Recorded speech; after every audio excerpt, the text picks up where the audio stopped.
என் மனசே கலங்கிடுச்சுங்க. அப்புறம் வந்தது 2020 அந்த இயர் தாங்க வச்சுது ஆப். என்னை வீட்டுக்கே அனுப்பிட்டாங்க. போது அவர் மனசு எவ்வளோ கஷ்டப்பட்டிருக்கோம். அஸ்ஸலாமு அலைக்கும் guys, welcome back to my channel. எல்லாமே காசு இருக்க வரைக்கும் தான், காசு இருக்க வரைக்கும் தான் மரியாதை, காசு இருக்க வரைக்கும் தான் சொன்னாங்க அப்படின்னு நான் ப்ரீவியஸ் வீடியோவில் சொல்லியிருந்தேன்ல. ஆமாங்க, அதை பற்றி தான் இந்த வீடியோவில் பார்க்க போகிறோம். So welcome to the part 2 of my life story. பிடிச்சிருந்தா மட்டும் லைக் பண்ணிவிட்டு ஃப்ரெண்ட்ஸ் அண்ட் ஃபேமிலிக்கு ஷேர் பண்ணுங்கள். வாங்க இப்போ நம்ம வீடியோக்குள்ளே போகலாம்.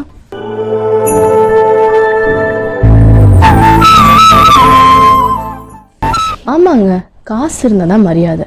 நான் ஏன் அப்படி சொல்கிறேன்னா, காசு இருக்கப்போ என் பேரண்ட்ஸ் எங்களை மட்டும் இல்லை, எங்கள் க்ளோஸ் ரிலேட்டிவ்ஸ் எல்லாருக்குமே செலவு பண்ணுவாங்க. நாங்கள் 2013 கார் வாங்கினோம். அந்த காரை எங்கள் டாடி அவ்வளோ அழகாக பார்த்துப்பாங்க. எங்களில் ஒன்றா தான் அந்த கார் இருந்துச்சு. அந்த காரில் நாங்கள் எல்லாருமே டூர் போவோம். சொல்லப்போனால் அந்த காரில் 5 பேர் உட்கார அளவுக்கு தான், 5 சீட்டர் தான். பட் அந்த காரில் 10 பேருக்கு மேலே டூர் போவோம். அந்த கார் ரொம்ப செம்மையாக இருக்குங்க, தண்ணி மாதிரி ஓடும். அப்புறம் வந்தது 2020 2020 செம்ம இயர் அப்படின்னு எல்லாரும் சொன்னாங்க. அந்த இயர் தாங்க வச்சுது ஆப்பு. கொரோனான்னு ஒன்று வந்துச்சு.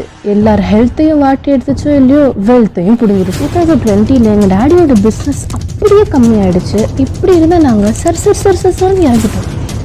அது எப்படி என்னன்னு இன்னும் வரைக்கும் எனக்கு புரியல. என் மம்மி டேடி அடுத்தவங்களுக்கு கொடுத்து தான் நான் பார்த்துருக்கேன். பட் அவங்க அடுத்தவங்க கிட்ட ஹெல்ப் கேட்குற போது என் மனசே கலங்கிடுச்சுங்க. நாங்கள் 3 பேர் படித்த ஸ்கூலில் ஃபீஸ் கட்டணும் அப்படின்னு சொன்ன உடனே அந்த ஒரு நாளில் எங்கள் 3 பேருக்குமே எங்கள் டேடி மம்மி ஃபீஸ் கட்டுவாங்க. நாங்கள் படித்த ஸ்கூல் ரொம்ப நல்ல ஸ்கூல் தான். ஸோ ஒரு ஆளுக்கு 1,80,000 அந்த மாதிரிலாம் இருக்கும். ஸோ சொன்ன உடனே வந்து அசால்ட்டாக கட்டிடுவாங்க. அது ரொம்ப நாள் நினைக்கலங்க.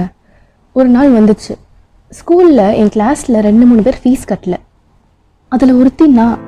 அப்படி நான் இருந்ததே இல்லை. என் கிளாஸ்மேட்ஸ்லாம் ஒரு மாதிரி பார்த்தாங்க. எனக்கு ரொம்பவே டிலே ஆகிடுச்சு. அந்த ஸ்டாண்டர்டே முடிய போகுது. அந்த மாதிரி ஒரு சுச்சுவேஷன். எனக்கு அப்போ அசிங்கமாக இல்லை, என் பேரண்ட்ஸை பார்க்கும் போது எனக்கு அழுவ தான் வந்துச்சு. அப்போ நான் எங்கள் அம்மாவை திரும்பி பார்த்தேன். எங்கள் அம்மா கண்ணு கலங்கிட்டு அங்கே இருக்க பிரின்சிபல் டீச்சர்ஸ் கிட்டலாம் சொல்கிறாங்க, என் குழந்தைய வந்து அனுப்பாதீங்க, நாங்கள் கட்டிடுறோம் அப்படின்னு. பட் அவங்க யாருமே கேட்கல, என்னை வீட்டுக்கே அனுப்பிட்டாங்க. ஸோ எப்படியோ அல்ஹம்துலில்லாஹ் என்னோடய ஃப்ரெண்டு ஒருத்தவங்க ஹெல்ப் பண்ணி தான் நான் அந்த டைம் ஃபீஸ் கட்டினேன். ஸோ அந்த மாதிரி ஒரு கஷ்டமான சுச்சுவேஷன்லாம் என் லைஃப்பில் இருந்திருக்கு. சரி, ஒரு பக்கம் இந்த கஷ்டம் போச்சுன்னு பார்த்தா இன்னொரு பக்கம் இன்னொரு கஷ்டம். நான் சொல்லியிருந்தேன் இல்லையா, எங்கள் டேடிக்கு அவ்வளோ ஃபேவரட்டான கார், எங்களில் ஒன்றா இருந்த அந்த காரை விற்கிற நிலமை. ஒரு பக்கம் காரை விற்கிறோம், சொந்த வீடை விற்கிறோம், மம்மியோட ஜுவல்ஸை விற்கிறோம். என்ன ஆச்சுன்னே தெரியல. எங்கள் டேடி அந்த காரை அவர் ஒரு குழந்தை மாதிரி பார்த்துக்கிட்டாரு. பட் எங்களுக்காக மனசை கல்லாக்கிட்டு அந்த காரை விற்றாரு. விற்கும் போது அவர் மனசு எவ்வளோ கஷ்டப்பட்டிருக்கும். இந்த மாதிரி நிலைமை யாருக்குமே வரக்கூடாது. அதுக்கப்புறம் எங்கள் நிலைமை இன்னுமே டவுனாக தான் போச்சு. ஸோ சிட்டியில் வளர்ந்து எப்படி இருந்த பசங்க நாங்கள் வாடகை கொடுக்க முடியாமல் வில்லேஜ்க்கு வந்தோம். சரி, வில்லேஜ்க்கு வந்துட்டோம், ஏதோ நிம்மதியாக வாழ்ந்துட்டு போகலாம் அப்படின்னு பார்த்தா, நான் சொல்லியிருந்தேன் இல்லையா போன வீடியோவில், நான் பிறந்த 3 நாளில் ஏசி வாங்கி போட்டாங்க. அந்த ஏசியில் தான் நான் தூங்கினேன் அப்படின்னு. ஸோ ஏசி இல்லாமல் எனக்கு செட் ஆகாது. ஆனால் இங்கே வந்து ஏசி ரிப்பேர் ஆகிடுச்சு.